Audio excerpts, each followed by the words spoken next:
Welcome to another episode of Leafy Concern, where we will be talking about Zuleika Dobson by Max Beerbohm. His name may be said Beerbohm, I don't really know. I've never heard it said, I've only seen it written. And the first place I saw it written was in a piece by John Updike that praised Max Beerbohm, and that's how I know about this book, or knew to pick it up when I saw it in a bookstore. I think I saw it in Paul's Books. They've got like a lot of mass markets there, old Penguin books and Anchor books and things like that. And I think I got this there.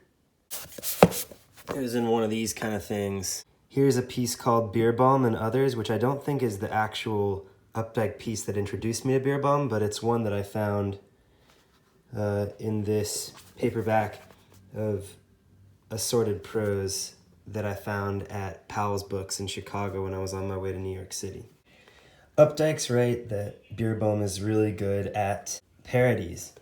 This is a book of his that I found a while ago that was like free or very cheap at either the Hyde Park book sale or the Newberry Library book sale.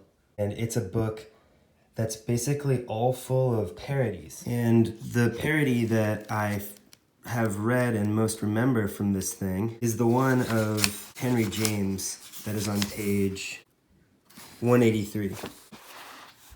That's called The Moat in the Middle Distance. Having read The Wings of the Dove pretty recently, this one is even funnier now.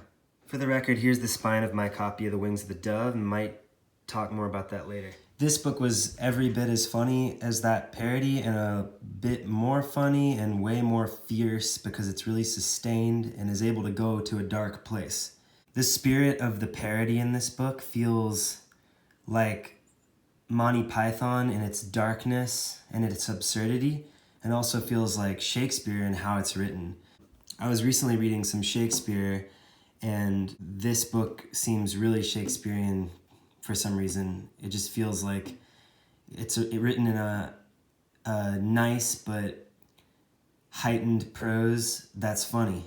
It has this nice tagline that says, "The sparkling, wicked, and delicious story of a femme fatale." And actually, every adjective there is true. I think that the book does end up being mostly sparkling and delicious for the first third, and then the second 2/3 are just wicked and sparkling. And then it sort of ends with a nice, it just ends nicely, and you get the punchline, and you get that it's really dark, and that was the point all along. I was almost scared to do a video for this book because I liked it so much. I don't really know how I can sum it up well, and I've only read it once. When I was reading the book, it got this wear along the corner there.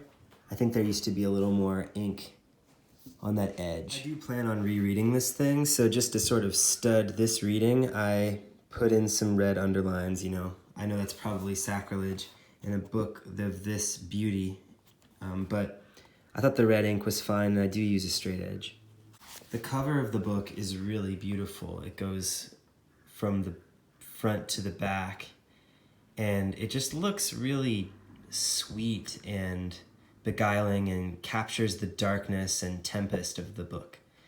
And you can see people swooning, and you can see the race at which a good portion of the book takes place. If you have a stomach for dark comedy and you really like a good parody, this is a really good parody of romance. I haven't really read many romance novels, but it just parodies what I imagine is a kind of set of romance tropes. And Zuleika herself is a really cool character, and she's able to surprise you not only by falling in love, but by other things too. The word monody is used on page 224. One of my underlines here is in green ink. Some moisture got on the page up there and made it a little bit wavy. When I was reading this book, I slowed down a lot toward the end, and I think it was just because I was enjoying it and it was hard for me to finish. It was hard for me to want to do away with, in that sense. But you never really do away with a book, and I'm going to reread this one. Just wanted to basically photograph it for you all. It's about 252 pages, and this is the edition I recommend you get. Thanks, bye.